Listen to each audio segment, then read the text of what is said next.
Professor Guilherme Almeida, assistente social, mestre em Ciências pela Fiocruz e doutora em Saúde Coletiva pelo IMS da UERJ. Atualmente, é professora adjunto do curso de Serviço Social da UERJ e tem experiência técnica na área de saúde e trabalha com temas relacionados principalmente a relações de gênero e sexualidade. Passo a palavra, professor Guilherme. Obrigado, Janaína, pelas palavras. Agradeço ao CRES Minas por essa oportunidade, esse encontro tão bonito, tão grande, tão diverso. Saudar os assistentes sociais mineiros, as assistentes sociais mineiras, por essa iniciativa, né, por essa construção coletiva. Manifestar aqui também o meu apreço em estar acompanhado nessa mesa por uma das maiores ativistas travestis que já ocorreram na história brasileira, que é a Fernanda Benvenuti, né, portadora de um legado, de um conhecimento vasto, né, que vai aqui, com certeza, contribuir muito para esse debate. Também queria dizer que eu estou com o meu adesivozinho aqui, eu estou em greve, né, estou em greve na minha universidade há 3 meses, falo isso rindo, mas, na verdade, é um processo muito dramático, que vocês devem estar acompanhando pela mídia. A universidade na qual eu trabalho está sendo aviltada, atacada, assim como toda a educação do Estado do Rio de Janeiro, a saúde, nesse momento, também. Né, o serviço público no Estado do Rio de Janeiro está sendo atacado, e, junto com ele, as políticas sociais, por uma suposta crise orçamentária, que nunca é externalizada para a gente no tamanho que ela realmente tem. Sabemos que o governo do Estado investiu em isenções fiscais, né, para empresas como a Ambev, como o Termas, no centro do Rio de Janeiro, como salões de cabeleireiro, e hoje dizem que tem um rombo orçamentário que não pode, que justifica o não repasse de recursos às políticas sociais. Né? Então, a gente está fazendo uma greve de resistência, uma greve de protesto e uma greve para ter condições de trabalho dignas, né, para poder oferecer uma educação pública e de qualidade para os nossos alunos. Os terceirizados da nossa universidade estão há 4 meses sem pagamento, né, então é uma situação aviltante, não tem outra coisa. Então, eu estou aqui como um ato de resistência, mas solidário aos meus colegas que estão construindo a greve nesse momento lá também. Bom, o título dessa apresentação é Questão Social e População LGBT, são considerações sobre as possibilidades do serviço social no processo de organização política e numa perspectiva de classe. Eu tentei fazer uma adequação à proposta mais ampla da mesa. Então, eu queria começar dividindo com vocês algumas reflexões sobre o entendimento de questão social, o debate em torno da questão social, para a gente chegar, então, a questões do universo LGBT. Bom, a questão social ela aparece como um problema concreto no Brasil e no mundo quando ocorre o processo de industrialização e de implantação do modo de produção capitalista e o surgimento do proletariado e da fração industrial da burguesia. De forma sintética, a gente pode resgatar os elementos fundamentais do que a gente concebe como questão social, a partir da Yamamoto. A questão social, ela diz respeito ao conjunto das expressões das desigualdades sociais, engendradas na sociedade capitalista madura, impensáveis sem a intermediação do Estado. Então, eu quero reforçar aqui que é o conjunto das expressões das desigualdades sociais. Não é uma, não é apenas uma das desigualdades. Ela tem sua gênese no caráter coletivo da produção, contraposto à apropriação privada da própria atividade humana, o trabalho, das condições necessárias à sua realização, assim como de seus frutos. Ela é indissociável da emergência do trabalhador livre. Ela expressa disparidades econômicas, políticas e culturais das classes sociais, mediatizadas por questões, por relações de gênero, por características étnico-raciais e formações regionais. Ela envolve, simultaneamente, uma luta aberta e surda pela cidadania, como o professor Ottaviani disse um dia. ela é um processo denso de conformismos e rebeldias, forjados ante as desigualdades sociais, expressando a consciência e a luta pelo reconhecimento dos direitos sociais e políticos de todos os indivíduos sociais. Foram as lutas sociais que romperam o domínio privado nas relações entre capital e trabalho, extrapolando a questão social para a esfera pública, exigindo a interferência do Estado. Baseados nessa perspectiva, podemos afirmar, portanto, a exemplo do que a literatura mais crítica do serviço social vem afirmando, que não existe qualquer nova questão social. O que a gente precisa investigar, nesse caso, é a emergência de novas expressões da questão social. E o problema teórico no qual a gente esbarra é determinar concretamente a relação entre as expressões emergentes e as modalidades imperantes de exploração.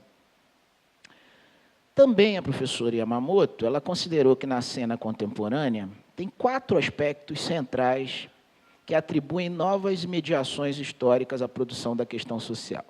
Em primeiro lugar, a lógica financeira do regime de acumulação, que tende a provocar crises, né? Que a gente já falou muito disso aqui nas mesas anteriores.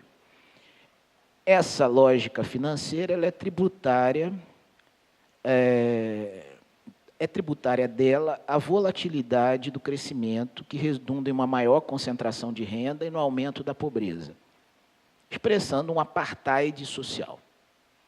Em segundo lugar, o segundo aspecto que a autora ressalta, na esfera da produção, padrão fordista-taylorista, que tende a ceder a liderança cada vez mais à especialização flexível ou à acumulação flexível.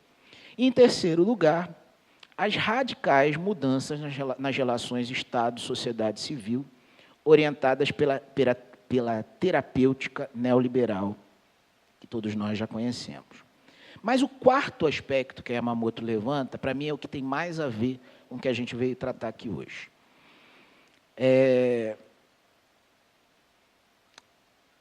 Esse aspecto ele permite a gente articular os 3 outros que a gente já mencionou, ao âmbito não apenas da economia e da política, mas as formas de sociabilidade, né?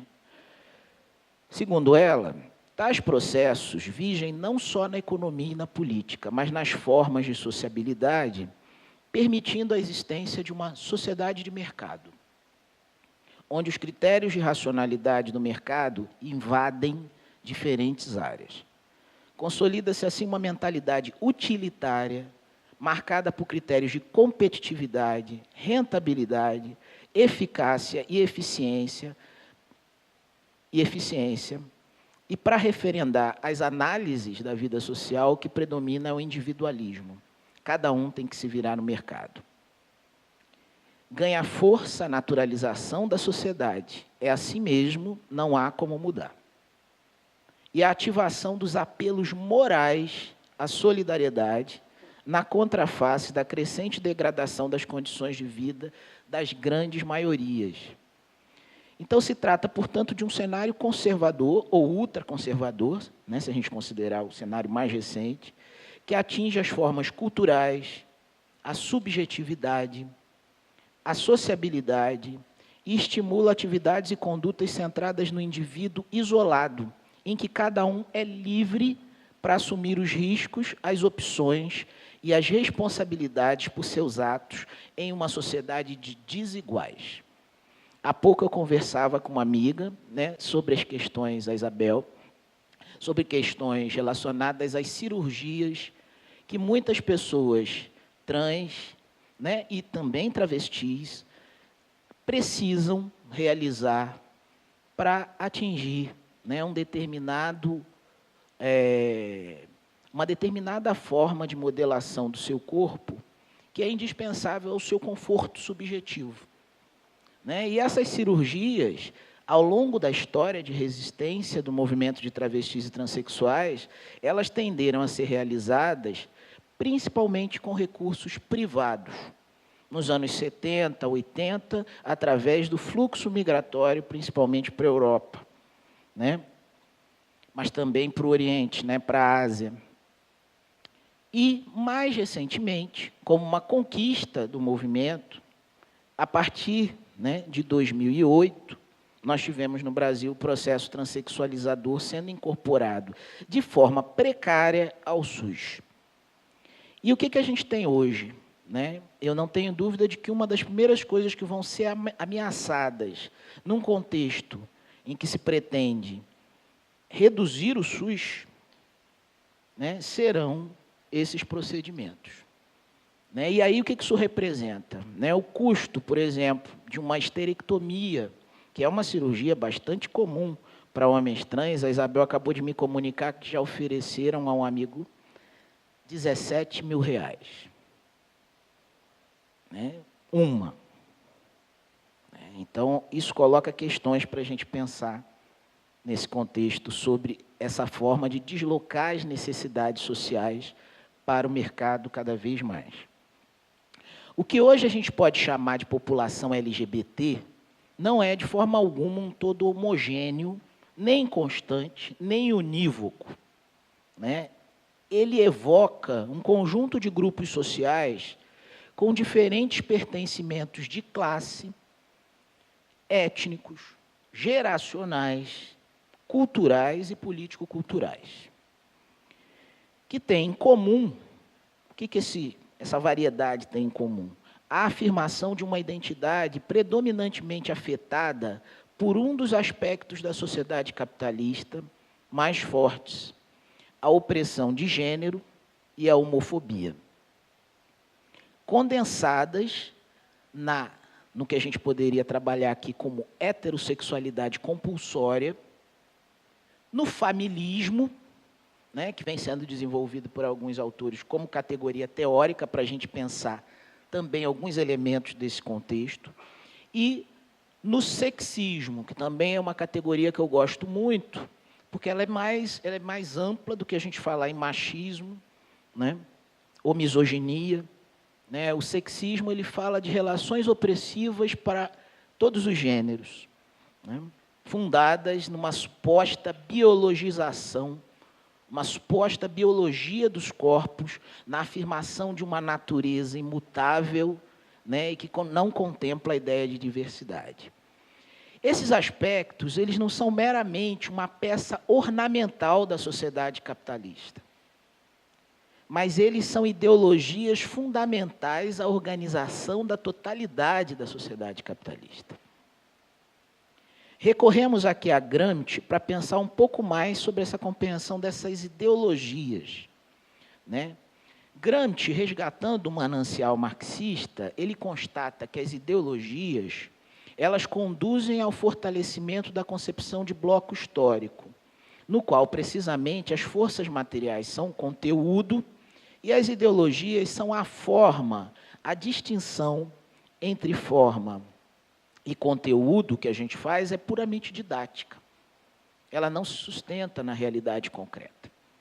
Já que no pensamento gramsciano, as forças materiais elas não podem ser concebidas sem forma.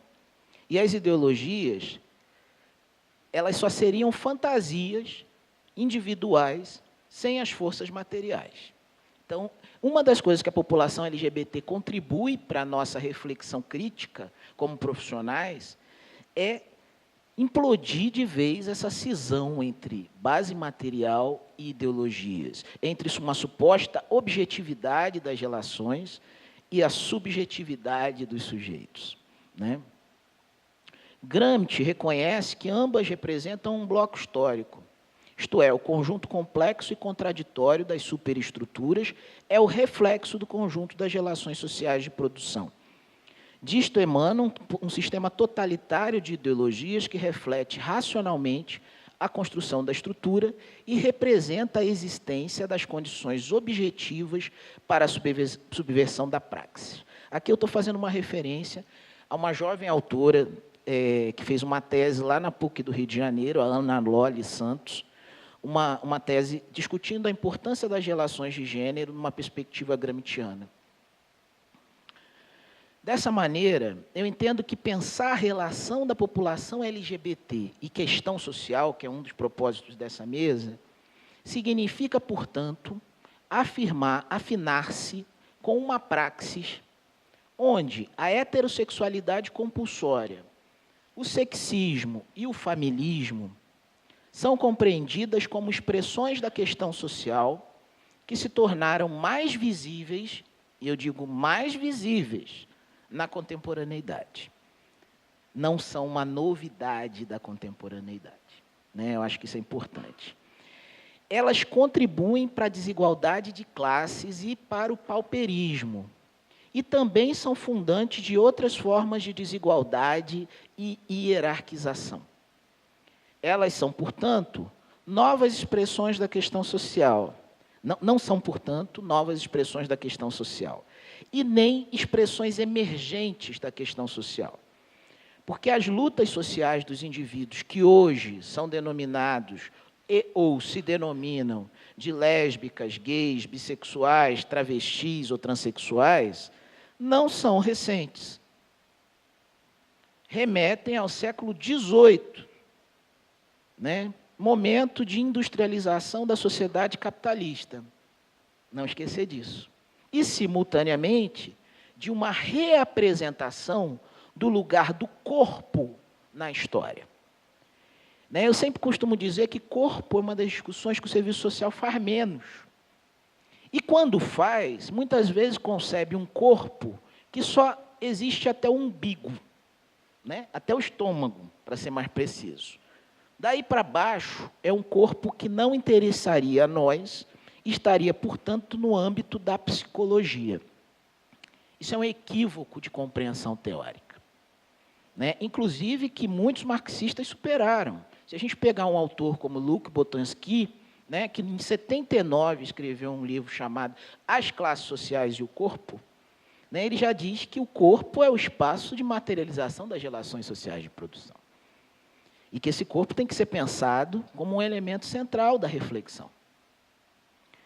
Bom, o professor Marco Duarte, lá meu companheiro de universidade, de faculdade, ele afirmou, numa Temporalis, que ali vale a pena como referência teórica seja recuperada, teve 2 números da Temporalis em 2014, que foram devotados às questões de gênero, raça, etnia, sexualidade, né? Então, num desses textos, esses artigos, o professor Marco Duarte ele afirmou que, atualmente, a crescente obtenção de direitos da população LGBT e o inegável aumento da visibilidade dessa população poderão fazer pensar que o preconceito e a discriminação em razão da orientação sexual e da identidade de gênero já não mais se constituem expressões da questão social. Contudo, a realidade é bem diferente, diz ele. Cruel, perversa e grave quanto à existência de preconceito e discriminação em setores da sociedade civil, levando esses sujeitos à morte e, em particular, em determinadas instituições sociais que envolvem mediações das políticas públicas e direitos humanos. Muitas vezes, então, esse preconceito e discriminação é levado a cabo dentro das instituições públicas. Conforme também a professora Bruna Irineu, que é da Federal do Tocantins, também assistente social, a inserção de reflexões a respeito da sexualidade, da diversidade sexual e dos direitos LGBT é recente. Conferimos destaque, ela diz, à aprovação pelo Conselho Federal de Serviço Social da Resolução 489, que eu acredito que todos conheçam, que veda a conduta discriminatória por motivo de orientação sexual, e a Resolução também 615, que garantiu o uso do nome social de travestis e trans nos documentos profissionais da categoria. Ressalta ainda a inserção do grupo de trabalho Gênero, Raça, Etnia e Orientação Sexual, no CBAS, no Congresso Brasileiro de Assistentes Sociais, em 2003, e no Encontro Nacional de Pesquisadores em Serviço Social, em PES, em 2004.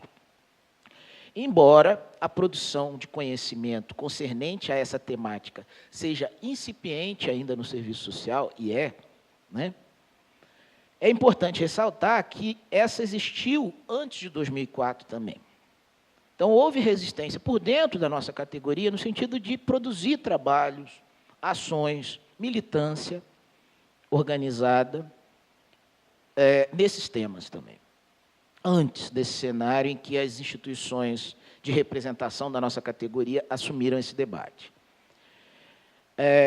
Observa-se que nos últimos 10 anos esse cenário tem sido alterado na categoria, tanto pela proeminência das manifestações do movimento LGBT, que trouxeram consigo a denúncia de índices de violência letal e demandas também por leis e políticas específicas, quanto pela emergência das primeiras políticas governamentais para a população LGBT, que envolveram incentivo financeiro, ainda que tímido, à produção acadêmica nessa área, e empregaram assistentes sociais. Fernanda Queiroz, também professora da UFRN, junto com outros autores, afirmou a existência de uma progressiva, portanto, ampliação da produção acadêmica sobre esses temas na profissão, gênero e sexualidade. Entre outras coisas, expressa no GTP 6 da ABEPS, nos grandes fóruns da categoria, e a gente poderia lembrar também do seminário sobre população trans, que o Cefes promoveu ano passado, em parceria com o CRES São Paulo, que foi um grande evento com forte investimento da categoria, com transmissão simultânea, de fato, um marco histórico da assunção desse problema. A Fernanda estava lá também, fez uma fala brilhante, né? Então, não foi uma simples marola, foi um marco político importante. E também a gente pode observar isso nas revistas, né, de difusão da produção acadêmica da profissão, que começam também a publicar nesses temas, ainda de forma tímida, mas a gente destacaria a primeira a publicar nisso, que foi a revista Gênero, da UF, que infelizmente está tendo uns problemas de edição hoje, na Federal Fluminense. Social em Questão, da PUC, que em 2010 fez um número exclusivo sobre diversidade sexual na PUC Rio. A revista Em Pauta, lá da UERJ, né, que a gente também teve um número exclusivo sobre, foi o número 20, se eu não me engano, não, 28, desculpe. A Catálises, da Federal de Santa Catarina, a Ser Social, da UNB, entre outras, que foram, ao longo dessas últimas décadas, incorporando essas discussões conduzidas por assistentes sociais, pesquisadores e tal. Além disso, a gente vê que em diferentes cursos de pós-graduação, lato e estrito sensu, né, especializações, mestrados e doutorados, tem crescido o número de dissertações, porque até bem pouco tempo atrás, para um assistente social poder estudar esses temas, tinha que migrar para um programa de pós-graduação em saúde coletiva, em educação, em psicologia social, né, em outros campos científicos, para poder fazer o trabalho, porque ia procurar os professores, não, esse tema eu não oriento. Não, isso não é relevante, isso não é um tema para o serviço social. Felizmente, nós começamos a ter mudanças também nesse âmbito, ainda tímidas, as resistências ainda acontecem, em grande medida. Os alunos de graduação também vivem isso o tempo todo, ao decidirem fazer monografias sobre esse tema. Bom, dito isso, eu queria pedir licença para fazer uma breve digressão para ajudar nesse caminho reflexivo que eu estou fazendo aqui sobre questão social e questão LGBT, que é justamente voltar ao ponto do corpo. Né? E eu chamei essa parte da reflexão de o corpo do trabalhador como necessariamente um corpo sexuado, o corpo do trabalhador e da trabalhadora. O sociólogo marxista Luc Boltanski, como eu disse para vocês, nesse livro que eu citei, As Classes Sociais e o Corpo, ele apontou para a importância do corpo nos processos de exploração e opressão. E uma das coisas que ele diz é: os membros das classes populares sabem que tudo pode acontecer com seu corpo, ou por culpa da doença, ou por culpa do médico, e que não há mal tão monstruoso que não possa atingi-los. Né? Então, sobretudo, os que vivem em condições mais vulneráveis, né, ou de condições de maior exploração, sabem que o corpo é o primeiro a ser atingido.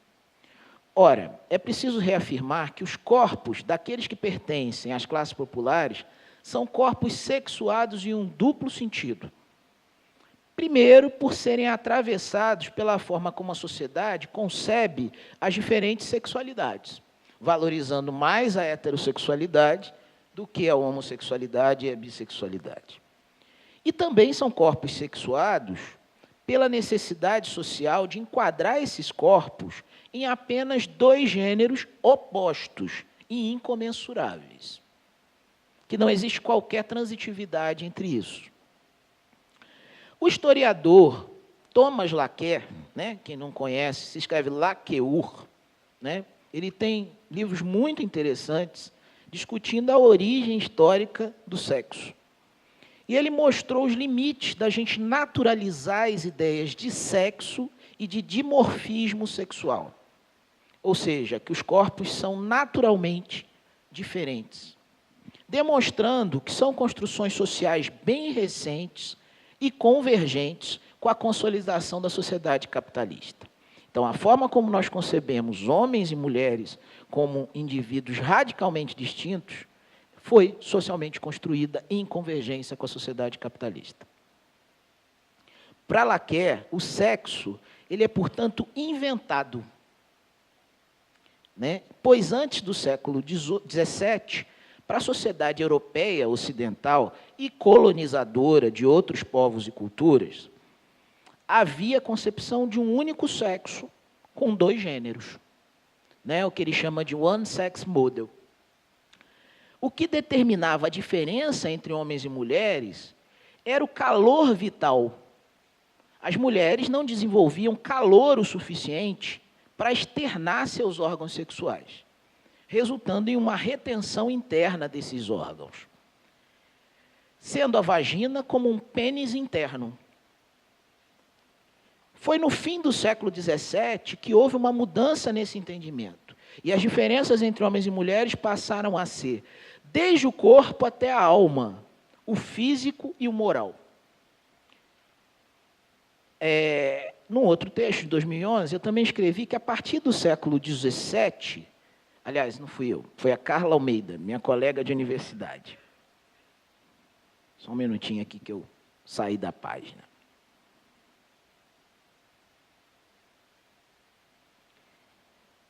Minha colega de universidade, que escreve sobre gênero há muitos anos. Então, a Carla Almeida, ela diz, a partir do século XVII, as narrativas do corpo passam a se constituir num discurso contrastante, descritivo de categorias de diferença e hierarquizantes. Isso é fundamental. São corpos não só diferentes, totalmente diferentes, mas um é superior ao outro. O corpo era compreendido como um epifenômeno e gênero era primário, real, né? Então, o sexo, irrelevante, o gênero, fundamental.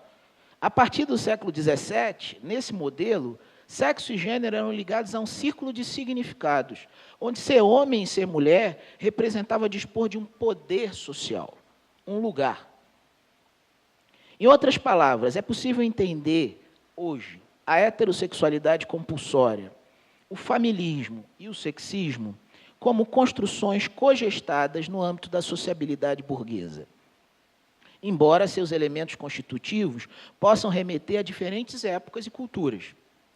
Nessa perspectiva, pensar de forma ampla a afirmação dos direitos, a livre expressão da orientação sexual e da identidade de gênero implica em pensá-los a partir da necessidade de superação da ordem burguesa, pois está, de fato, interditada qualquer ilusão acerca do alcance das reformas no interior do capitalismo, como dizia o professor Zé Paulo também.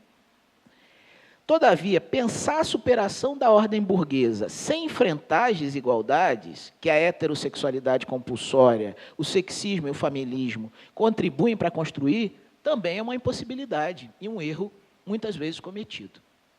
Não podemos esperar a superação da sociabilidade burguesa para discutirmos esse assunto. Não há possibilidade de superação da sociabilidade burguesa sem discutir isso. Para entender o corpo ainda, uma categoria que tem auxiliado muitos autores e autoras, principalmente autoras, a renunciar a uma perspectiva fragmentária da questão social, tem sido a categoria interseccionalidade, que eu acho que várias pessoas aqui já devem ter travado contato com ela. Embora parte desses autores e autoras também tenham preferido a categoria consubstancialidade. E existe um campo de disputas em torno da interseccionalidade ou consubstancialidade. De qualquer forma, a socióloga feminista Helena Irata, ela diz que, de uma maneira global, a controvérsia central quanto à interseccionalidade e consubstancialidade se refere ao que ela chama de interseccionalidade de geometria variável. Assim, por exemplo, a autora Danielle Kergouat, ela destaca que só tem 3 relações sociais fundamentais que se imbricam na trajetória dos indivíduos, que são o gênero, a classe e a raça. Para outros autores e autoras, Bilge, por exemplo, a interseção é variável, a geometria é variável, podendo incluir, além das relações sociais de gênero, classe e raça, outras relações sociais, como, por exemplo, a de sexualidade, de idade, de religião, etc. A despeito da gente discutir aqui qual das categorias a gente vai adotar, não é isso que eu estou propondo aqui, nem estou defendendo, ambas apontam para a necessidade da gente ampliar a perspectiva a partir da qual a gente mira os processos de exploração e opressão, tanto de pessoas quanto de grupos sociais. O que consideramos que possa ser de extrema importância para os e as assistentes sociais na sua praxis.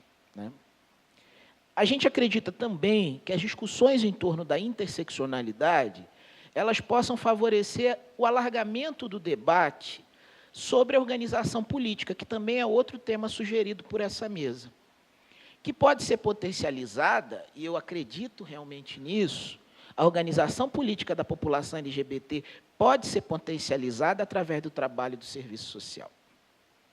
Refletir sobre uma perspectiva interseccional não significa, de forma alguma, desconsiderar a importância fundamental da classe social na conformação das trajetórias de vida de mulheres e homens, mas significa compreender que ela não opera sozinha, mas a partir de marcadores sociais de diferenças necessariamente definidos. Como que esses marcadores sociais de diferenças operam?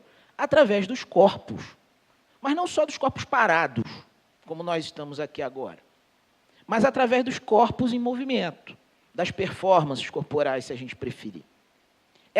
Esses corpos e essas performances dizem qual o lugar social que você deva pertencer e até onde você pode ir no seu exercício de poder. Nem todos os corpos podem quaisquer coisas. E aí eu lembro daquela fatídica sessão do 17 de abril, lá do Congresso Nacional, onde, em meio a tantas atrocidades, a gente podia observar que corpos lá hipervisíveis. Era um festival de homens brancos, carecas e engravatados, em sua imensa maioria, presumidamente heterossexuais, e algumas mulheres docilizadas e vestidas de cor-de-rosa, em sua maioria.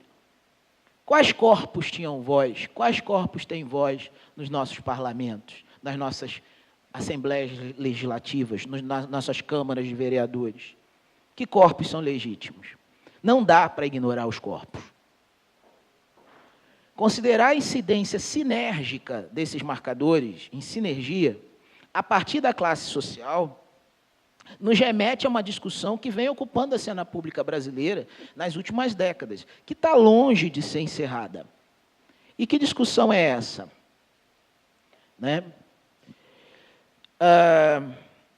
A tensão entre reconhecer diferenças sociais e superar, e a possibilidade de superar as desigualdades econômicas, ou, em outras palavras, a possibilidade de superação da sociabilidade burguesa. Tem uma filósofa estadunidense, a Nancy Fraser, que eu gosto muito das contribuições que ela traz. Quem não conhece, acho que vale a pena conhecer. Tem muitos textos dela que já estão traduzidos na internet. Ela contribui para essa discussão ao pensar isso em termos de uma dicotomia entre reconhecimento e redistribuição, propondo a superação dessa dicotomia em direção à ideia de representação política e tridimensional, A autora, ao analisar a trajetória dos movimentos feministas contemporâneos, ela reconhece que, predominantemente, as lutas sociais catalisadas pelo ideário de superação da desigualdade de classes tenderam a desconsiderar a importância de outros marcadores importantes para a dinâmica capitalista, como o pertencimento étnico-racial, o gênero e a sexualidade. Ou seja, em nome da redistribuição, da superação da desigualdade econômica, negaram a importância do reconhecimento. Por outro lado, as lutas sociais direcionadas ao reconhecimento também cometeram o equívoco de negar a importância da base material. Nesse sentido, Fraser faz a seguinte, em certa medida, autocrítica, porque ela também é uma feminista. Ela diz, a tendência foi subordinar lutas sociais às lutas culturais. A política de redistribuição à política do reconhecimento. Essa não foi, com certeza, a intenção original dos feminismos, mas foi o que muitas vezes aconteceu. Os proponentes da virada cultural, eles pressupunham, ao contrário, que a política feminista de identidade e diferença criaria uma sinergia com as lutas pela igualdade social. Mas tal pressuposição virou uma presa. No contexto do fim de século, a virada em direção ao reconhecimento acomodou-se confortavelmente ao neoliberalismo hegemônico, que nada mais queria do que reprimir a memória do igualitarismo social. O resultado foi uma trágica ironia histórica. Ao invés de chegar a um paradigma maior e mais rico, que incluísse tanto a redistribuição quanto o reconhecimento, nós efetivamente trocamos um paradigma truncado por outro. Um economicismo truncado por um culturalismo truncado. O resultado foi ter nos deixado sem defesa contra o fundamentalismo do livre mercado, que tinha se tornado hegemônico. Efetivamente encantadas pela política de reconhecimento, sem querer, direcionamos a teoria feminista para canais culturalistas, precisamente quando as circunstâncias requeriam atenção redobrada a políticas de redistribuição. E aqui eu vou fazer um exemplo também mais recente, próximo da nossa conjuntura, que foi, algumas pessoas devem ter acompanhado, o decreto assinado pela presidenta Dilma, que autorizou o uso do nome social para travestis e transexuais no apagar das luzes do mandato, da suspensão do mandato dela. E até onde eu sei, eu não estava lá, mas através de relatos, isso foi obtido através da conferência LGBT, onde vários militantes e várias militantes pressionaram para que ela o fizesse. E o papel da militância é pressionar. No entanto, eu já temia, quando houve a aprovação, de que isso pudesse ter um efeito contrário. Ou seja, era uma luta por reconhecimento, concordam? Queremos reconhecimento. No entanto, a questão do nome social já vinha andando há muito tempo, né, Fernanda? Por outras vias. O que aquele decreto fez foi chamar a atenção dos conservadores para algo que até então não tinha atraído a atenção deles. Não tinha. A ignorância predomina entre eles. São desinformados, mal formados, embora haja exceções. Então, eles não sabiam, agora eles sabem. E uma das primeiras coisas que eles estão apresentando, ontem saiu a proposta de um projeto de lei que suspende a possibilidade do uso do nome social. E aí, o que isso tem a ver com redistribuição e reconhecimento que eu estou falando agora? Isso vai ter um efeito lá na redistribuição. Muito embora a professora Elaine Bering tenha acabado de dizer, eu concordo com ela, que política social não promove redistribuição, né, promove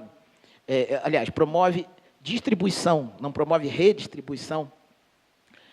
Para a população que nunca teve nada, né, e a população LGBT é uma população que nunca teve nada em termos de direitos sociais, por exemplo, ter o direito ao uso do nome social pode significar ter direito a um direito social, que é o direito à saúde, o direito a ir a um CRAS, a um CREAS, fazer um cadastro para um Bolsa Família.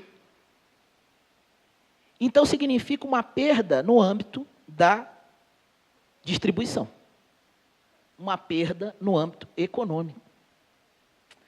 Então, a gente realmente precisa ficar atento a essa tensão entre reconhecimento e redistribuição. Se tivéssemos podido refletir um pouco mais, talvez teria sido importante não passar aquele decreto naquele contexto, né?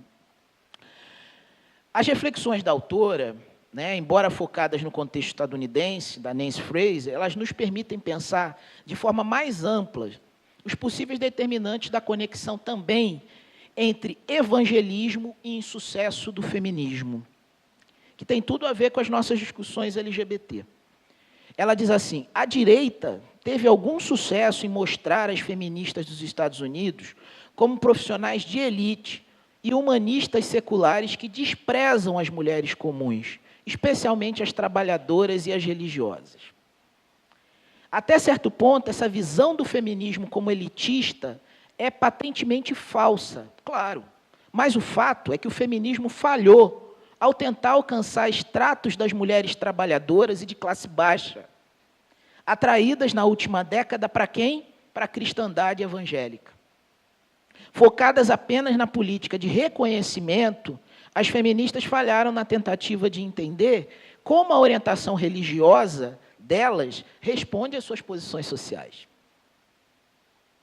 Fraser também nos aponta uma possível direção para superar a dicotomia entre reconhecimento e redistribuição.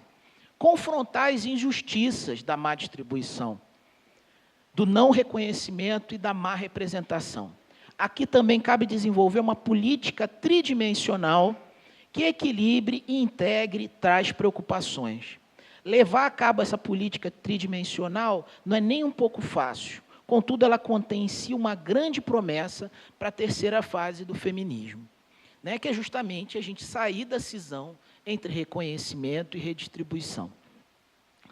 A população LGBT e o serviço social, aí já numa perspectiva de fechar, vou dar um saltinho aqui, estou convencido de que a população LGBT ela será uma das mais afetadas pelo golpe e pelo processo de reorganização das forças políticas da direita ultraconservadora em curso no cenário brasileiro contemporâneo, né? E eu friso a palavra golpe.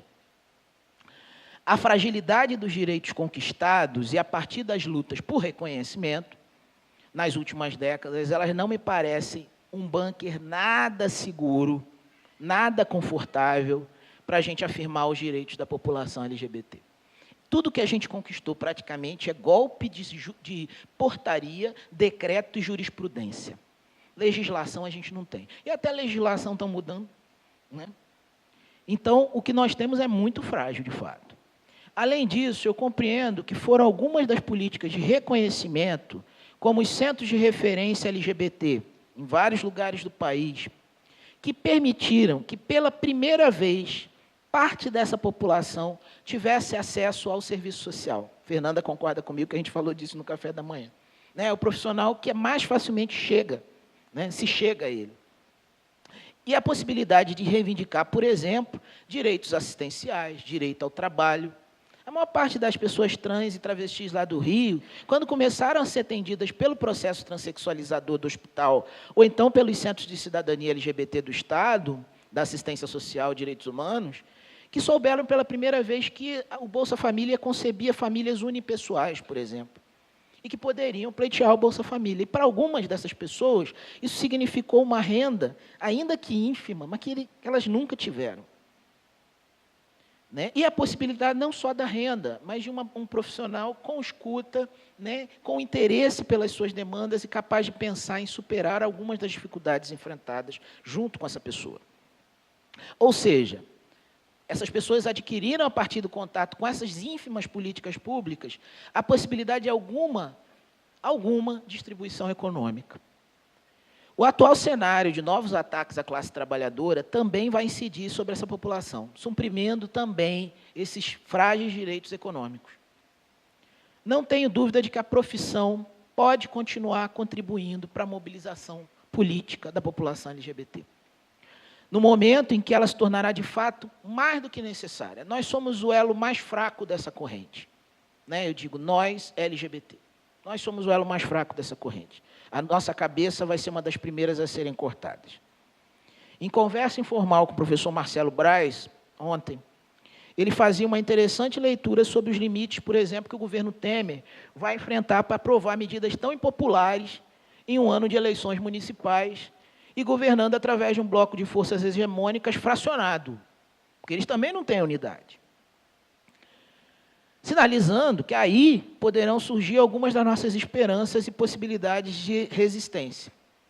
Eu não sou tão otimista quanto à agenda de direitos humanos. E disse isso a ele.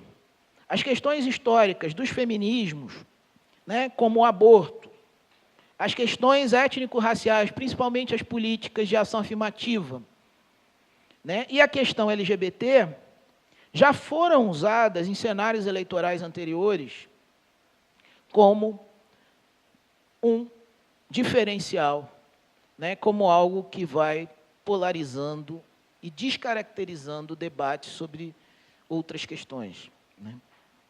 O uso político da nossa existência. Contribuindo para a difusão de um pânico moral capaz de levar segmentos vastos de eleitores à direita. Então, o diálogo, por isso mesmo, o diálogo do serviço social não tem que ser só com as pessoas LGBT. Tem que ser com todas as pessoas. Quando um dos nossos direitos é violado, o de todo mundo é. Quando os direitos LGBT, os poucos existentes nesse país, desabarem, junto com eles, vão grande parte das nossas conquistas democráticas.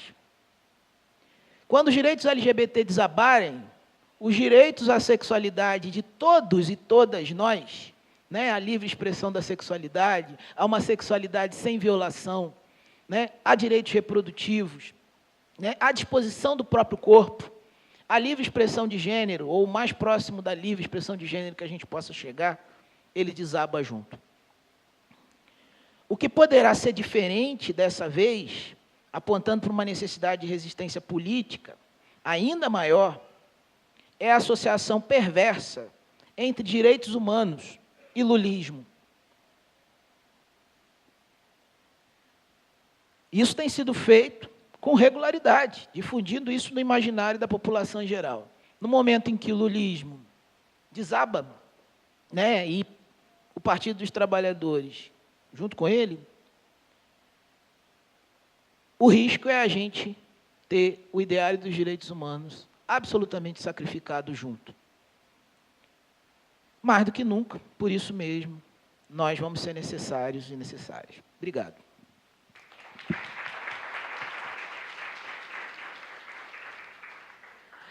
Quero agradecer, professor Guilherme, por essa belíssima exposição, tá, nesse processo, né, de organização política, né, na luta pelos direitos da população LGBT. Vou passar, né, agora a palavra para a nossa ativista, Fernanda Benevenuti, desculpa. Fernanda é ativista social do Movimento Nacional LGBT, ativista social de direitos humanos, conselheira nacional de saúde, do período 2012-2014, conselheira 2015, conselheira nacional de segurança pública e conselheira nacional de combate à discriminação LGBT 2013 e 2015, fundadora da Astrapa, Associação de Travestis e Transsexuais da Paraíba e fundadora também da Escola de Samba Unidos do Roge, em 2004 e em 2014. Passo as palavras para a Fernanda. Bom dia a todas e todos. A gente vem e eu saio daqui cada vez que eu vou numa mesa, eu não vou mais sentar junto com você em mesa não, viu? Porque você fala tudo. Eu só vou dizer que vocês não precisam me ouvir. Já ouviram tudo. Mas tem um outro lado. Apesar dele também ser ativista, mas ele fala de um outro lugar. E eu vou fazer a minha fala de um outro lugar, de uma outra vivência, que não é muito a vivência acadêmica, é a vivência da luta do dia a dia e o que me faz e o que me traz até aqui, de fato, nesse simpósio, para participar junto com vocês dessa comemoração, porque há o que se comemorar nesses 80 anos dessa profissão. São 80 anos de uma profissão que há bem pouco tempo nem quase se ouvia falar, né? Eu tenho 55 anos, já posso dizer, porque eu quero chegar aos 55 em fevereiro, vem aí, eu vou dizer que tenho 54. Vai que eu morro antes. Eu sempre digo que eu tenho mais. Mas eu nunca tinha, na minha vida toda, nunca, quase, se ouvia falar do profissional assistente social. Essa ascensão, ela é bem recente, não é? E, para falar de LGBT, eu vou começar por esse ponto primeiro. Vocês sabem, eu acredito que eu vou falar, porque eu sei que muitos de vocês não ouviram e nem viram isto nos bancos das universidades onde vocês se formaram. Porque quando se fala de direitos humanos no Brasil, quando se tem, em determinadas matérias, a gente vê lá, direitos humanos, é uma pincelada em um ponto mínimo dos direitos humanos. Nunca se fala, de fato, na realidade, o que é, de fato, direitos humanos. Não é? Então, quando a gente começa a falar em direitos humanos, e aí a gente começa a falar também de movimento, eu preciso dizer para vocês, historicizar aqui um pouquinho, de quando é que, de fato, esse movimento começa e chega até aqui. Porque existem dois momentos da expansão e da visibilidade desse movimento. Não é um movimento que nunca existiu, ele sempre existiu desde que o mundo é mundo. Porque eu costumo dizer que uma pessoa, ela faz movimento. É aquilo que o corpo fala. Um corpo, até morto, ele fala. Imagine um corpo vivo no universo. Ele fala e fala muitas coisas. Principalmente quando é um corpo de um LGBT. Então, o movimento, ele existe antes da AIDS e depois do advento da AIDS. Antes da AIDS, eram movimentos tímidos, até mesmo porque a década de 70 e a década de 80, que, queira Deus que eu não vivencie isso outra vez, com esse golpe que está aí, se prepara este terreno para nós vivenciarmos aquilo que muitos de vocês aqui não viram, ouvem falar. Está nos livros, está nas histórias, e que muitas vezes não está a realidade de quem vivenciou. A época da ditadura, a época do militarismo, o movimento LGBT, existiam pessoas, mas não existia um movimento forte. Porque nós não podíamos nem sequer vivenciar a nossa sexualidade, quanto mais assumir que era um LGBT. Para os meninos gays, para as meninas lésbicas, essa opressão, ela era mais, não digo que era fácil, era menos complicada de se vivenciar naquela época. Porque a família, a sociedade, fazia a opressão e o menino se podava de tudo aquilo que um homossexual tem de mais lindo, que é a sua liberdade de ser diferente de qualquer outro ser humano. De poder assumir, porque assumir não é só uma questão de dizer eu sou, é uma questão de saúde do indivíduo.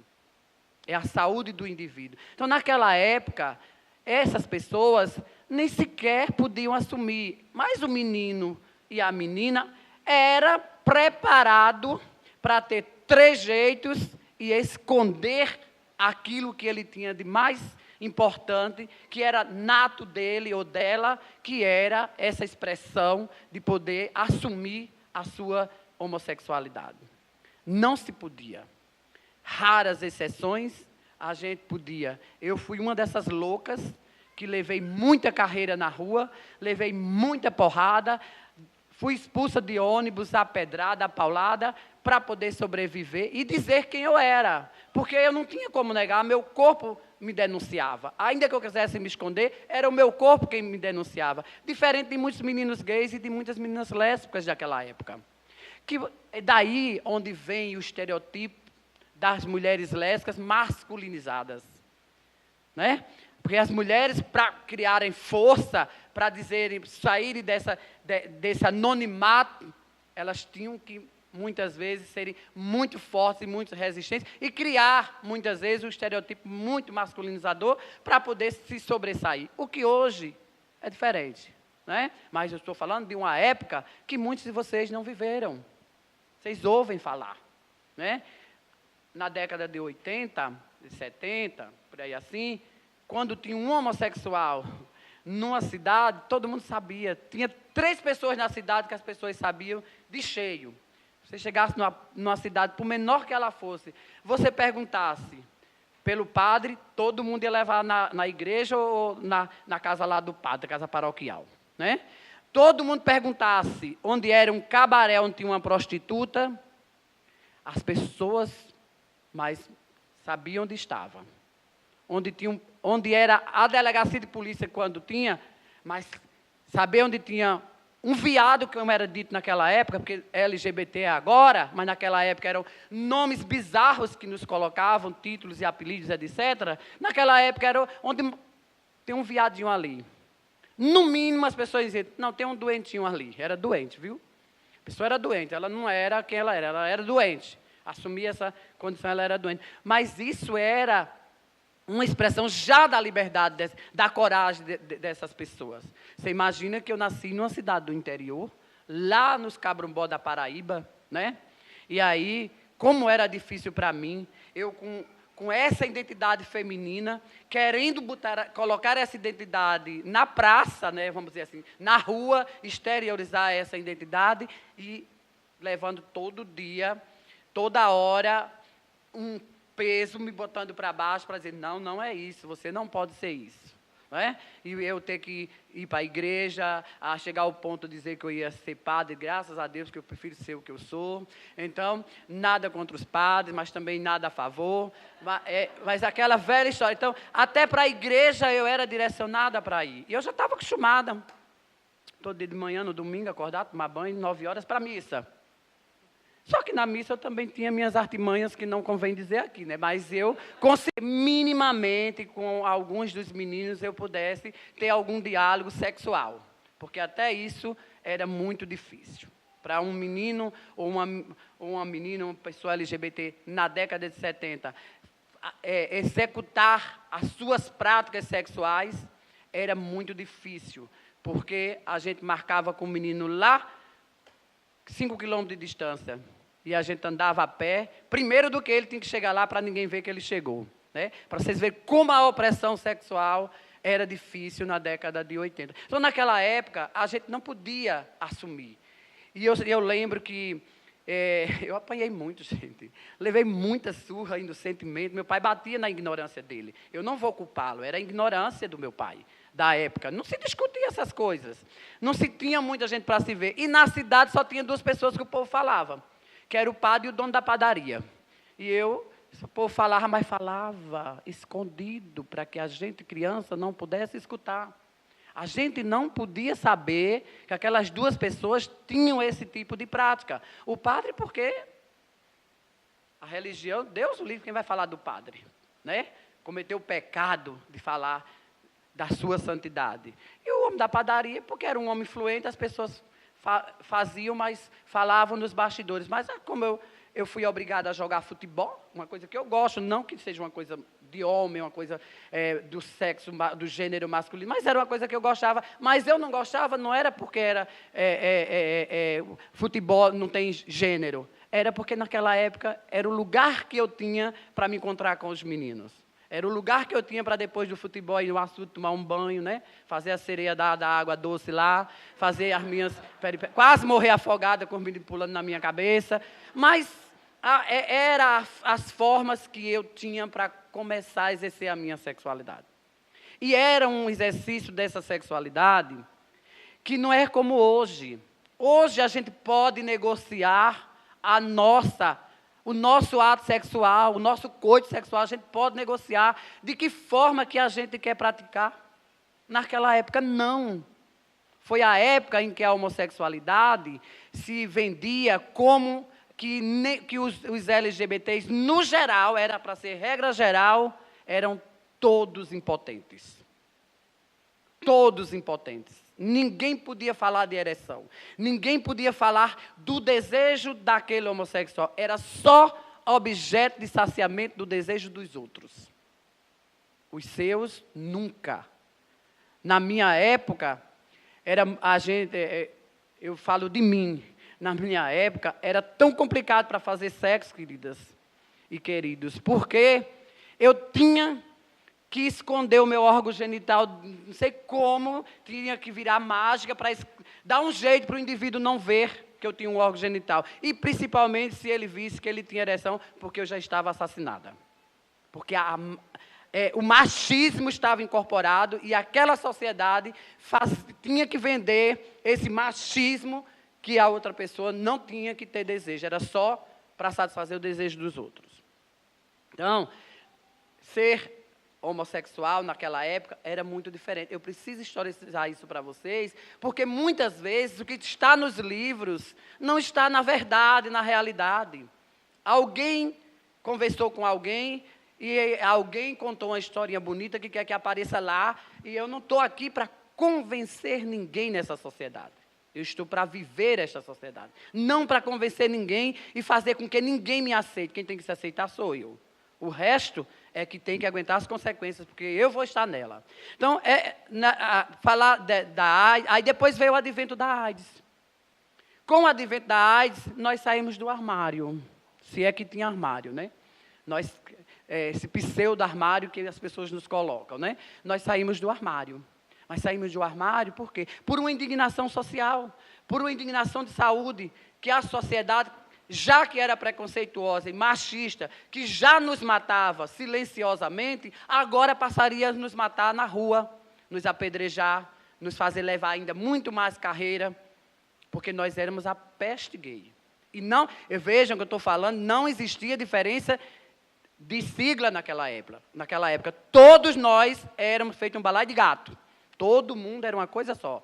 E era o viado, o gay veio existir bem depois, era o viado, o fresco, o boiola, essas coisas que os nossos pais e a gente mesmo continua falando. Então, nessa época que surge a AIDS, a gente sai do armário pela indignação social, por sermos afetados e levar uma culpa social que não era nossa, que era da humanidade. Até a gente se organizar, criar as entidades, porque aí já vem a história da organização política dos movimentos, que surgiu com força daí. Porque nós tínhamos que dizer para a sociedade que nós não éramos culpados da AIDS existir no mundo, e sim o ser humano. Então, daí a gente sai desse anonimato, aí, a partir daí a gente começa a discutir a nossa existência nesse universo. Quem somos nós? O que estamos fazendo aqui? O que queremos e para onde vamos? Nós começamos, mas foi uma patologia que fez com que a gente acordasse para a gente se perguntar quem a gente era. A partir daí, começa os debates fluírem a respeito de identidade de gênero, de orientação sexual, né? Bem antes da identidade de gênero, a orientação sexual, que a gente também não sabia qual era a orientação sexual, era um rótulo que nos era dado e a gente também não discutia. Se começa a discutir para valer mesmo, e no embate, na luz, e começam-se as paradas LGBTs. Que tudo isso que está acontecendo, inclusive esta repressão fundamentalista que a gente começa a sofrer agora, é pela visibilidade do crescimento do movimento através da visibilidade das paradas, que muita gente critica, inclusive gente do movimento. Inclusive alguns homossexuais jovens que estão chegando agora, que não alcançaram esse momento de luta, mais aguerrida de violência, que a violência ela já vem de lá. Hoje é outro tipo de violência. É uma violência mais qualificada, certo? Mais direcionada. Naquele tempo era violência gratuita por você existir. Então, quando a gente começa a discutir os movimentos. Aí surge, primeiro, o movimento passou a ser o movimento gay. Depois GLS, né? Que eu não sei de onde danado saiu esse S. Não me pergunto, que eu não estava, não participei, não ajudei a colocar ele lá. Eu ajudei a tirar, mas a colocar não. Depois, o movimento passa a ser movimento GLBT. E na primeira conferência, que eu estava lá, nós, para darmos questão da visibilidade às mulheres lésbicas, que eram as mais invisibilizadas neste contexto, nós aprovamos que o movimento se passaria a chamar, a partir dali, Movimento LGBT. A partir daí, quem foi o primeiro movimento que surgiu no Brasil? Foi o movimento de travesti, das identidades trans que existem hoje. Por isso que quando alguém me pergunta, e quando vocês lerem alguma coisa a meu respeito, se é que tem, porque tem um tal de um Google aí que fala muito, mas quando vocês lerem, em determinado momento, vocês vão ver Fernanda Benvenuti, travesti. Em outros momentos, vocês vão ver Fernanda Benvenuti, transexual. Por que eu estou fazendo isso? Porque eu quero chegar neste ponto. Todos vocês sabem qual a diferença de travesti, transexuais, transgender ou transgênero, como está aí? Todos vocês sabem? Só vi você balançar a cabeça, viu, querida? Então, prova que a maioria não sabe. Quem cala, consente. Então, eu vou discorrer sobre isso para vocês. Vejam, nós fomos rotuladas de travesti. Não me pergunte datas nem época, que eu não faço como ele, também não sei, também não está lá, não tem data. Nada é tupiniquim, viu? Nada é tupiniquim. Lá nos Estados Unidos, uma época aí bem longe, que eu não era nem nascida ainda, um grupo de homens vestidos de mulheres foram presos pela polícia americana. A polícia não sabia como identificar, chamou de travesti, que nós carregamos aqui e chamamos travesti. Esses mesmos homens, nós não temos relatos se eles estavam protestando e revelando a sua orientação sexual, a sua identidade de gênero, ou se simplesmente era uma brincadeira. Sabe-se que a palavra chega ao Brasil e nos determina como esta população. Mas, por outro lado, o pai, não gosto de chamar dos burros, porque burro não lê, dos menos informados, o tal do Aurélio, ele dá uma versão de travesti que não é nós, pessoas, movimentam. É qualquer um ser humano que faça aquilo que está lá no Aurélio. É se vestir para representar ou estar. Eu não tenho orgasmo por estar vestido com o vestido. Ou estar de calcinha. Tem quem tenha, tem uns cross-dress por aí. Mas deixa para lá. Então, não é a nossa realidade de vivência. Mas também a palavra travesti, ela não expressa gênero nem identidade de gênero.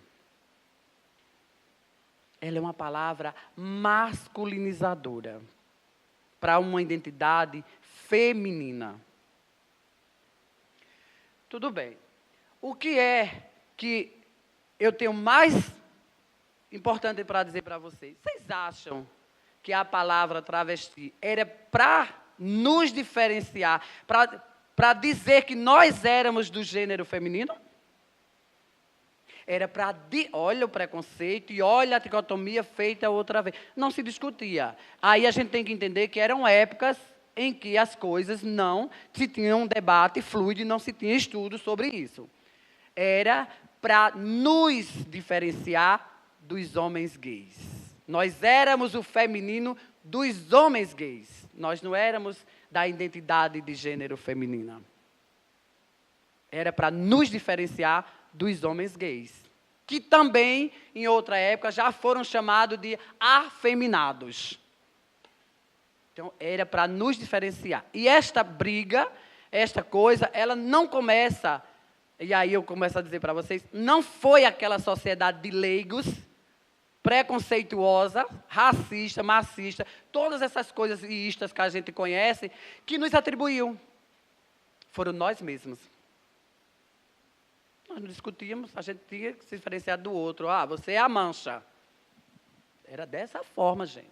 Você é a mancha. Eu me ganhar uma nota e elas tinham que cumprir aquilo para conseguir se formar.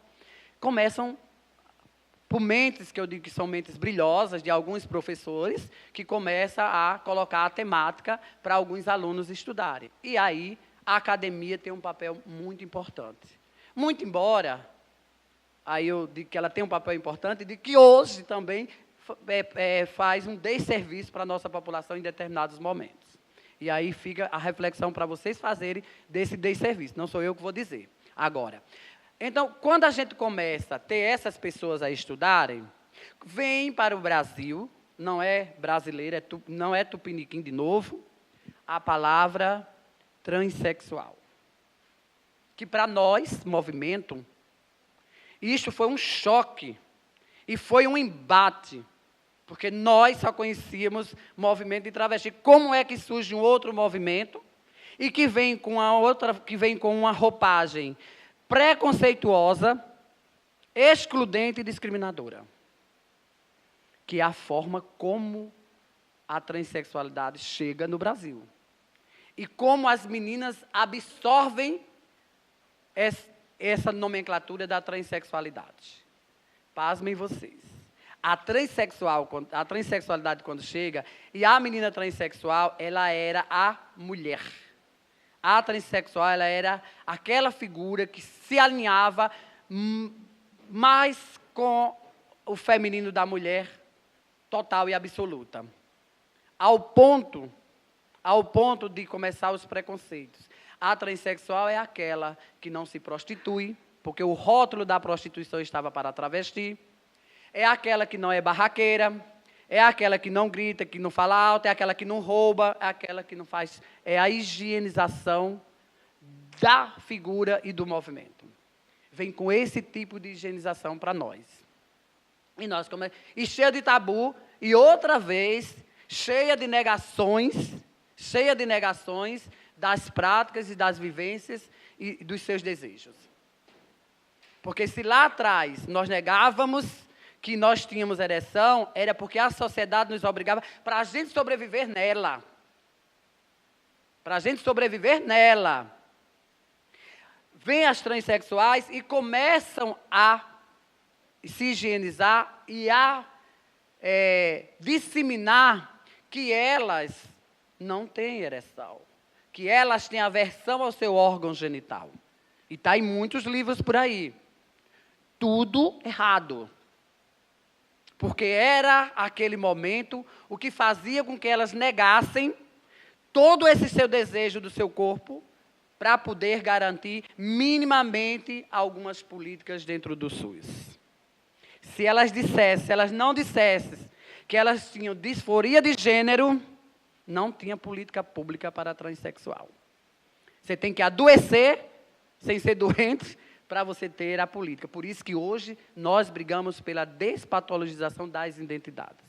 Mas naquele momento foi importante para se conseguir avançar, porque o debate começa a partir daí. E qual é a conclusão que a gente chega dessas duas identidades? Se vocês olharem para mim, eu sou uma travesti. Aí vocês lembram muito bem do grande ídolo sexual, símbolo sexual, Roberta Close. Qual a diferença de mim para Roberta Close? Nenhuma. Ela disse que ela é transexual. Foi rotulada de travesti. E quando começa a transexualidade, muitas travestis começam a dizer que não são travestis, que são transexuais. Finalizando, somos a mesma pessoa. Mantemos hoje no Brasil o movimento de travestis, porque foi o percussor, foi quem deu o sangue, foi quem perdeu muitas vidas na batalha para se construir esta história, mas somos todas transexuais, porque a palavra transexual, hoje, é o que nos define, certo? Se transgênero não fosse uma palavra, além de ser masculinizadora, ela não tivesse dentro dela outras personagens que não têm a ver com identidade de gênero e nem com orientação sexual, seria a palavra perfeita para nos definir.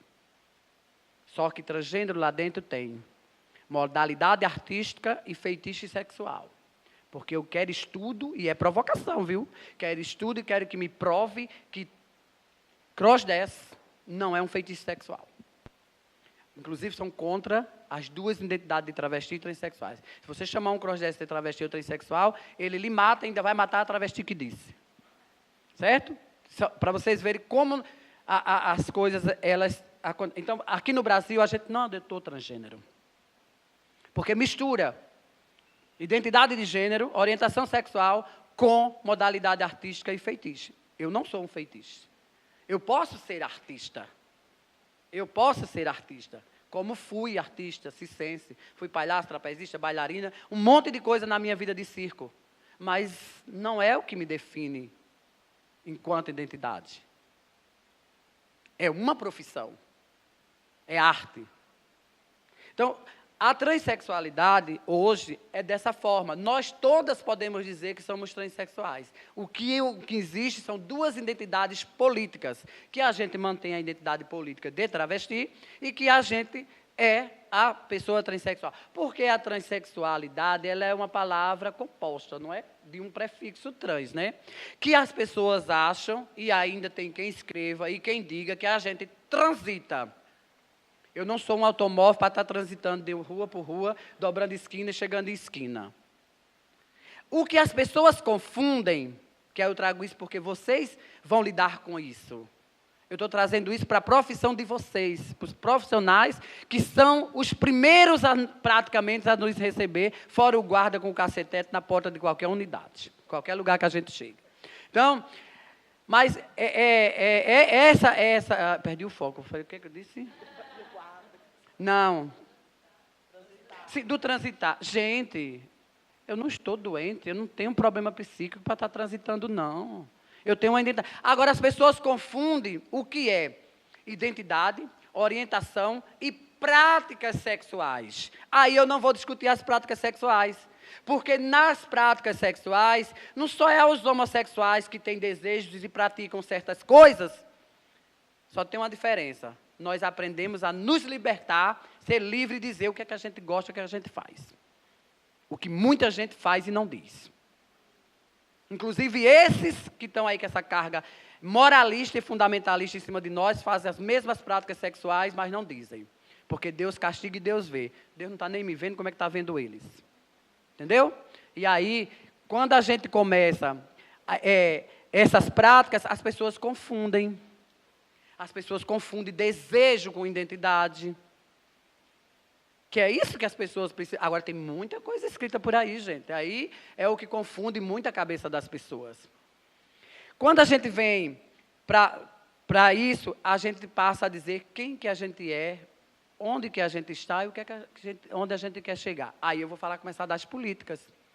Para poder existir as políticas para essas populações, elas precisaram ser populações identitárias.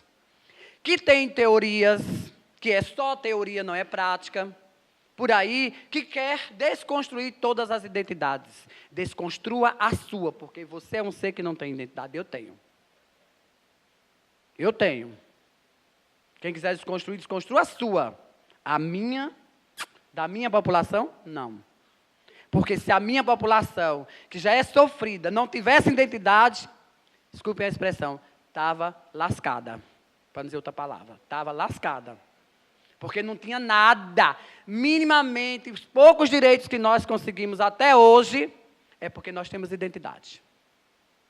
Porque nós temos um movimento identitário. Não tenho nada contra a teoria, mas a teoria, ela auxilia a prática. Mas muitas teorias, que vêm também, que não é tupiniquim, a pessoa pega duas palavrinhas, cria um código lá, tem 300 e tantas identidades de gênero, de orientação sexual. Se eu fosse ser um pouquinho mais grosso, eu ia fazer como meu pai dizia, é tudo viado. Né? Porque é como o povo troca, no trocadilho da sociedade. É preconceito? É, mas é como a sociedade enxerga. Então, essas identidades foi que deu a origem a algumas políticas, que vem para nós o nome social. Bota aquela foto feia que está ali, viu? Pode botar aí no telão. Vem a questão do nome social. Nós, dentro do nosso movimento de travestis e transexuais, passamos a vida inteira nos nossos congressos, seminários e encontros, debatendo política para a nossa população. E o que mais nos incomodava, e ainda incomoda, é a questão do nome. Do nome. Por que eu estou trazendo isso que incomoda? Porque vocês vão lidar com essas coisas. E vocês vão lidar com essas diferentes pessoas que se dizem ter identidades diferentes e que vocês vão ter que aprender a respeitar essas identidades. Porque não sou eu que vou desconstruí-las. É o indivíduo que está dizendo quem ele é. Então, quando a gente começa a discutir nome social, não era só pelo nome feminino. Era por uma questão de respeito e de saúde, que se tem algo que mais traumatiza, que mais adoece uma pessoa trans, é ser tratada no masculino e ainda mais com um nome que ela não procurou, que ela não quis, que lhe deram, que lhe atribuíram lá no registro de nascimento. E nós ainda temos que fazer um outro trabalho nessa sociedade, que é jurídico, mas nós vamos ter que avançar, é desconstruir aquele quadrinho que tem lá em todos os lugares que a gente vai se inscrever. Sexo, sexo, sexo é boca, pênis, ânus e vagina. Isso aí são órgãos genitais. Isso aí não é o que define a gente. Era para ser gênero e identidade de gênero desses documentos. Mas, século passado, séculos e séculos que vem, a gente precisa, mas nós estamos aqui, não estamos? Eu posso morrer amanhã, que já estou com 5,5, mas vocês estão aí para continuar a lutar por essas coisas. Então, a gente começou a construir a política. Aí o SUS foi um único, que aí eu acho que eles ainda não entraram aqui, que eles não entram em tudo, só ver o que a gente publiciza. O SUS é que garante. Está aqui, ó. Eu vou ler só para vocês. Identificação pelo nome e sobrenome civil. Devendo existir em todo documento do usuário e usuária do SUS. Porque a gente também tem que aprender a falar o nosso feminino. O masculino não me representa no geral. Então, é um campo para se registrar o nome social. Isso a gente já construiu. Está na rede SUS. As pessoas não estão fazendo por preconceito, por discriminação e por não querer. Mas vocês, profissionais, que têm essa interlocução, têm este papel de, quando isto acontecer, vocês irem lá, entrar no sistema onde vocês estiverem e fazê-lo cumprir. Foi uma luta.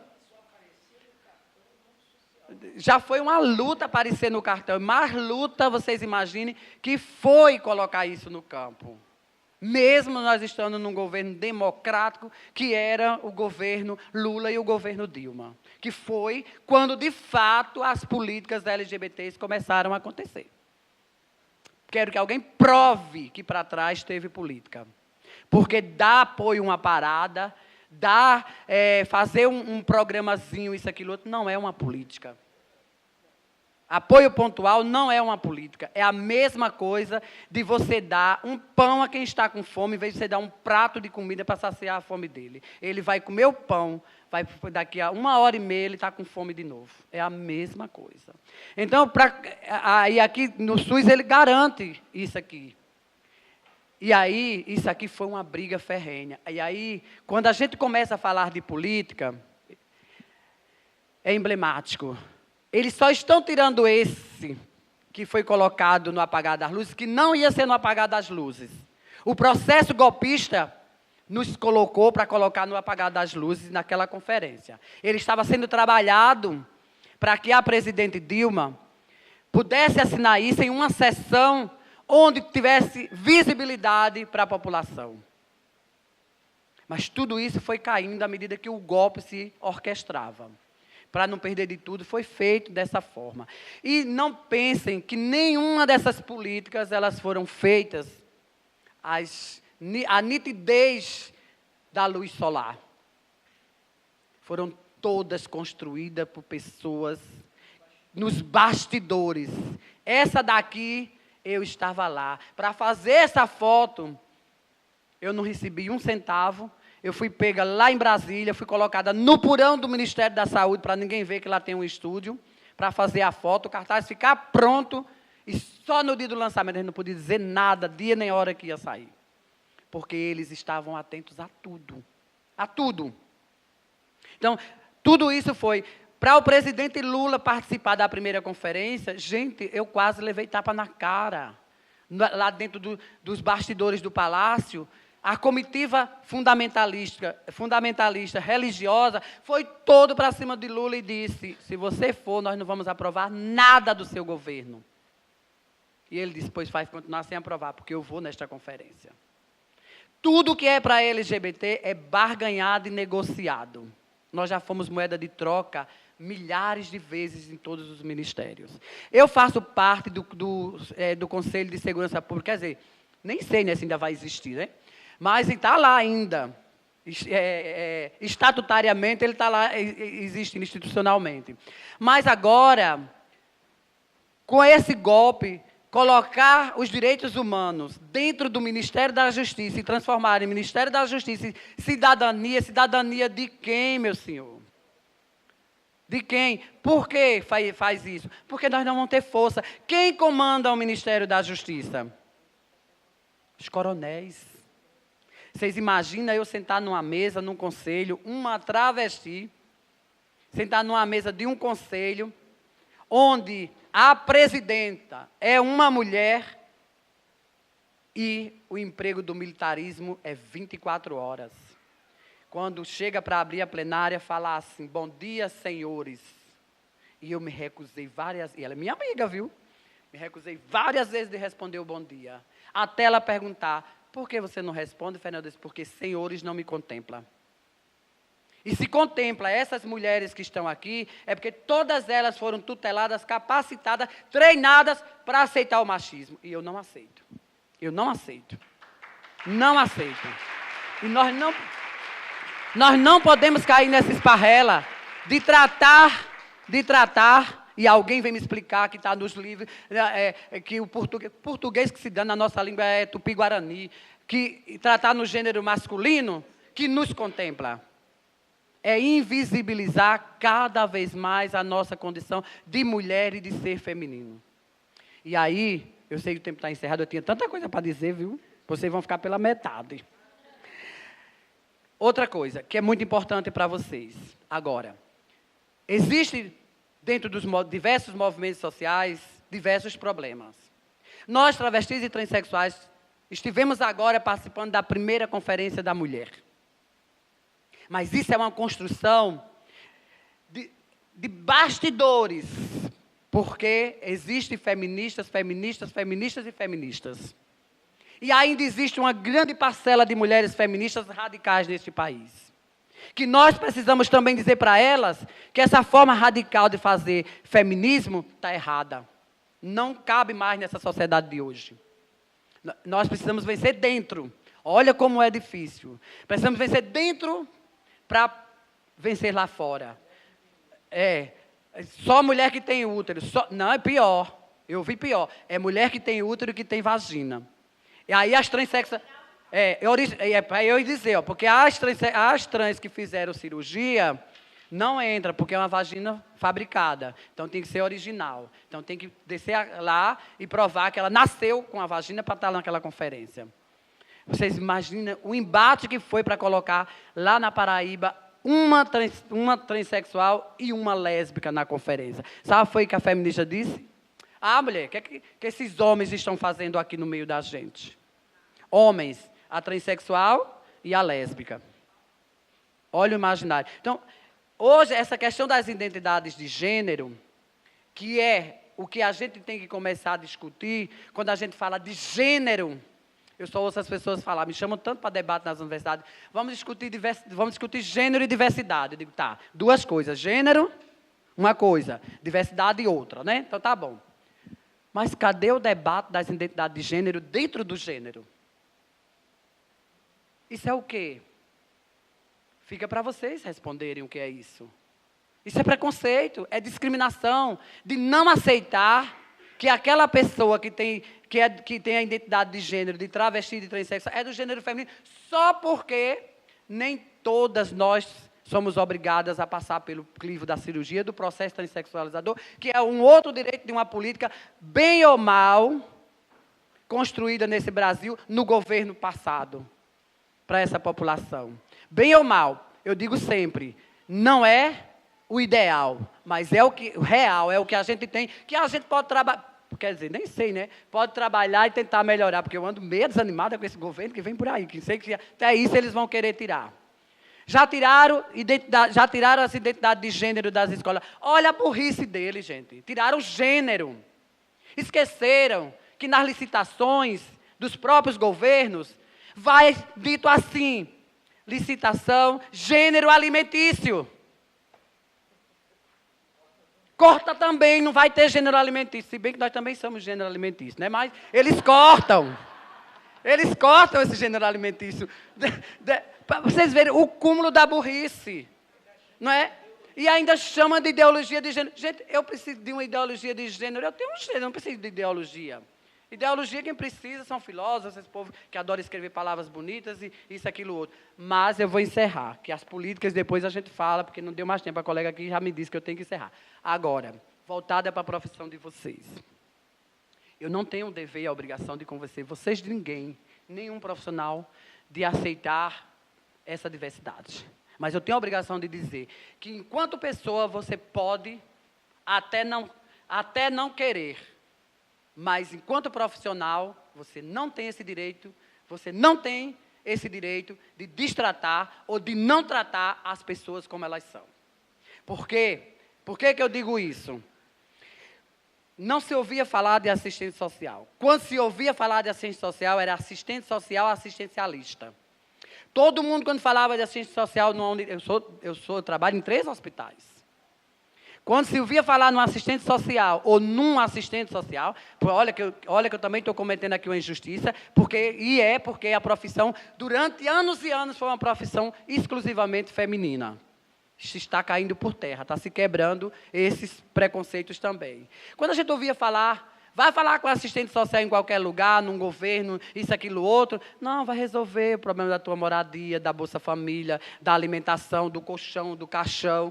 Tudo isso é assistencialismo. Era atribuições que o imaginário da sociedade tinha da profissão. E hoje, o que eu quero dizer para vocês é, eu conheço 2 profissões totalmente diferentes das demais profissões e com um grau de importância, eu quero dizer, no meu entender, para a minha população, ainda maior do que qualquer uma outra.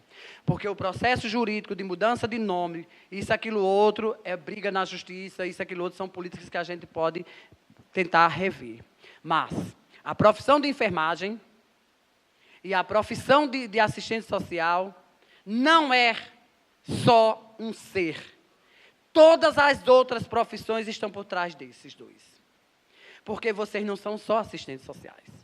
Vocês são a mãe daquele que não tem mãe, o pai daquele que não tem, vocês são o psicólogo, vocês são o psiquiatra, vocês são tudo, porque todos os problemas vêm para um profissional chamado assistente social.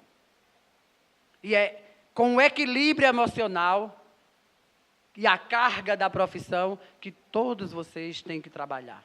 Isto é a coisa mais linda, mais importante que pode existir num profissional. É o amor e a determinação. Obrigada.